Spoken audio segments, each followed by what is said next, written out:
Hi, this is Makeda Voletta again, and this is Sacred Sexuality Part 3. This time I'm going to talk about the connection between death and sexual energy in our dreams. So basically, from what I have come across in all my studies of indigenous people around the world, they all recognized that there was a strong connection between sexual energy and resurrection, being reborn, the cycles of life. When you're dealing with female energy and goddess energy and the goddesses, you're dealing with cycles. Women are cyclic. Men are cyclic too, but women were really the ones that are cyclic. Goddesses always come in threes.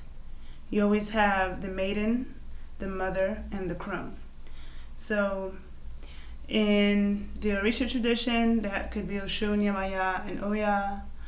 It can be Bast, Sekhmet, Bast, Hathor, and Sekhmet. So you're dealing with the crone is the dark goddess, the one who's often misunderstood. That's Kali, Sekhmet, Medusa, Pele. They're the ones that are associated with destruction, the underworld, and dark energy. They're the fiercest ones.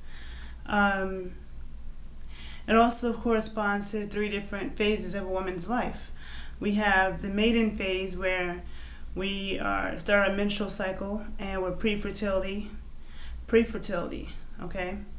Then you have the mother, that's the second goddess, Hathor, Yamaya. These are the ones that are associated with motherhood and pregnancy. So when you're dealing with the blood mysteries, now you're dealing with pregnancy, okay? And then the dark goddess is the menopausal time.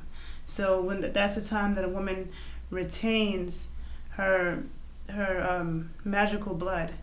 And so a menopausal woman is considered to be at her most powerful time. Women, we don't reach our peak psychic when it comes to our psychic and spiritual abilities until we get older, until that menopausal time. Unfortunately, because we don't ever hear about this, you don't ever hear about this in health, you don't hear about it in church, you don't hear about it in the mosque, you don't hear about the holy and spiritual side of the menstrual cycle.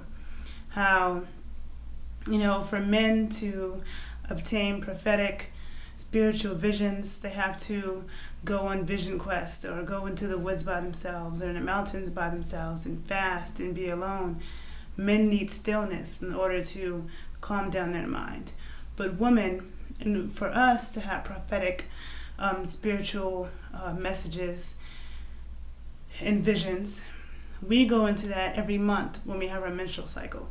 This is the reason why women went into menstrual huts, not because we were dirty or anything of the sort. It was because it was recognized by indigenous people all around the world, in Europe, in Asia, in the Americas, in Africa, the Polynesian islands. They recognize that this is when a woman is closest to spirit. It's almost like we go into a trance. So we're supposed to be left alone in creating, writing, paying attention to our dreams, our thoughts, our intuitions, knitting, playing music, a great time for drumming, despite what many people say, and that's a conversation and that's a lecture for another day where I can really get into my opinions and facts and things in my research when it comes to women and drumming in the menstrual cycle. But I won't touch too much on that now. But it's a time for ritual. Menstrual blood is the first blood that was used in ritual. Menstrual blood it's life force, it's life giving, it's life supporting. When you use menstrual blood in ritual, you do not end up creating a karmic debt. Like if you, not to judge what people do, but with sacrificing animals, then now you're taking life, now you have to give. So it's like you're taking from something. If you're cutting yourself or harming something. But for women, for us to get blood for ritual, we don't have to cut or kill anything. It's very powerful for ritual. So that's the time that women were supposed to be paying attention to how we feel.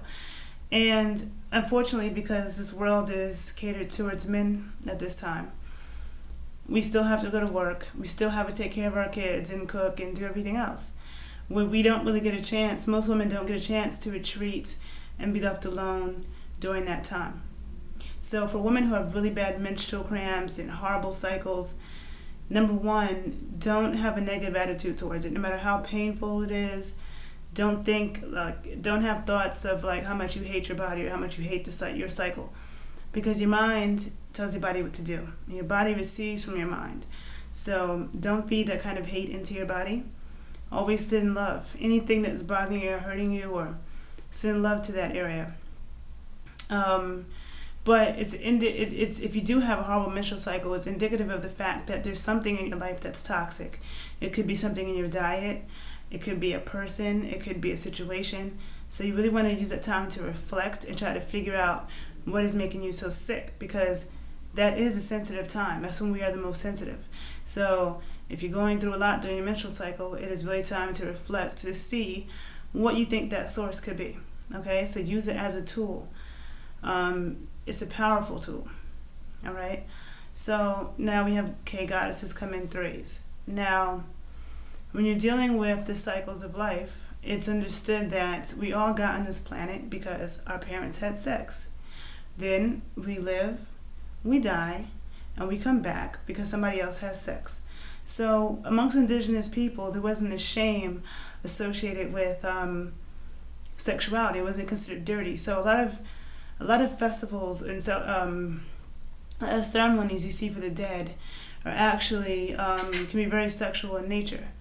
For example, the dance banda from Haiti, which is done around the Day of the Dead, which is also recognized in many cultures, that around October 31st, November 1st, which we call Halloween, that's the time when the veil is the thinnest between the spirit worlds of our ancestors and our world. So that's when we can communicate with them the easiest. And Banda is a dance that's done for a spirit Gede, who is native of the land of Quisqueya. And he's a very sexual, very playful spirit. He's also the protector of children and makes sure that children do not die too soon.